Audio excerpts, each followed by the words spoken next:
Hello student, how are you. आपको हमारे M lecturer YouTube channel में हार्दिक स्वागत अभिनंदन है फ्रेंड। देखिए फ्रेंड, पोषण एवं संतुलित आहार, इससे संबंधित प्रश्न है। चलिए देखते हैं। प्रश्न नंबर 1, संतुलित आहार के पोषक तत्वों में से कौन सा पोषक तत्व सम्मिलित नहीं है। तो संतुलित आहार के पोषक तत्वों में से कौन ऐसा तत्व है जो सम्मिलित नहीं है फ्रेंड। तो फ्रेंड, जो पोषण होता है वह संतुलित आहार में सम्मिलित नहीं होते हैं फ्रेंड।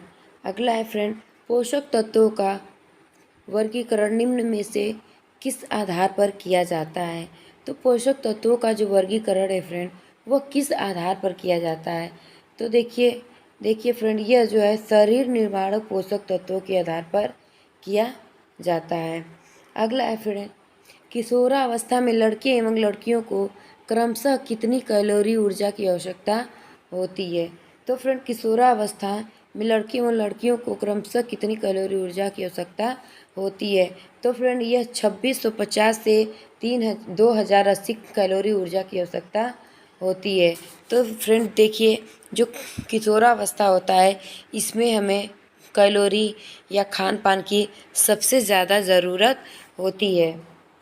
अगला है, रतौंधी रोग किस विटामिन की कमी से होता है। तो फ्रेंड, रतौंधी रोग जो है वह विटामिन ए की कमी से होता है। अगला है फ्रेंड, देखिए रतौंधी रोग जो विटामिन ए की कमी से होता है फ्रेंड। अब रतौंधी जो है यह इनका विटामिन ए क्या है, इनका जैसे विटामिन ए इसका स्रोत जो है वह हरी साग सब्जियाँ, पपीता, मांस, मछली व दूध, अंडे की जर्दी में क्या होता है, विटामिन ए की मात्रा पाई जाती है फ्रेंड। अगला है फ्रेंड, परिसंचरण तंत्र का प्रमुख अंग है। तो फ्रेंड, जो परिसंचरण तंत्र है उनका प्रमुख अंग क्या है। तो फ्रेंड, उनका प्रमुख अंग जो है वह हृदय है। अगला है, रुधिर कोशिकाओं में उपस्थित लाल रंग का वर्णक होता है। तो रुधिर कोशिकाओं में जो उपस्थित लाल रंग का वर्णक होता है फ्रेंड, देखिए फ्रेंड, यह जो 2005 में पूछा गया है फ्रेंड। देखिए, ये रुधिर कोशिकाएं जो होती हैं वह उपस्थित हीमोग्लोबिन में उपस्थित होती हैं।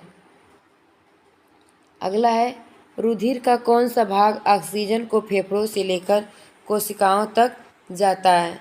यह 2011 और 2014 दोनों में पूछा गया है। यही मोस्ट इम्पोर्टेंट है फ्रेंड।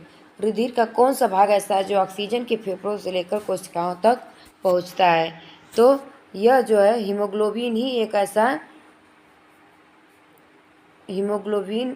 एक ऐसा भाग है जो ऑक्सीजन को फेफड़ों से ले जाकर कोशिकाओं तक पहुंचाता है।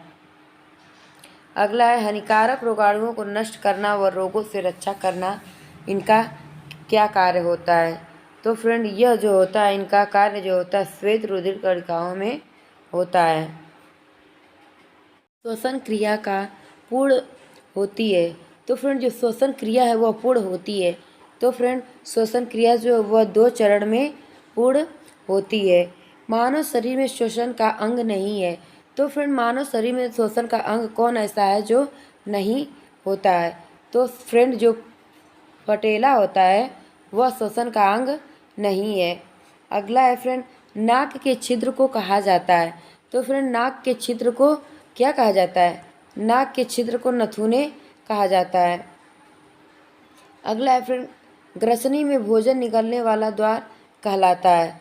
तो फ्रेंड, ग्रसनी में भोजन निकलने वाला जो द्वार होता है वह कंठ द्वार कहलाता है।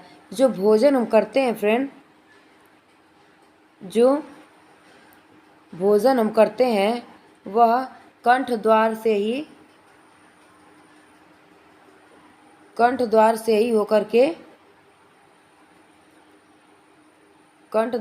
होकर के मल द्वार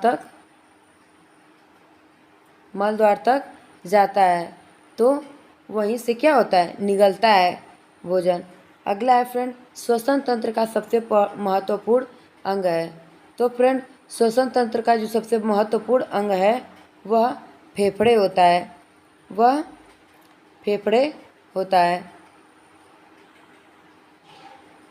व्यायाम से श्वसन क्रिया होती है। अगर व्यक्ति जो व्यायाम करता है उससे जो श्वसन क्रिया होती है वह क्या होती है? वह क्या श्वसन क्रिया में गहरी होती है।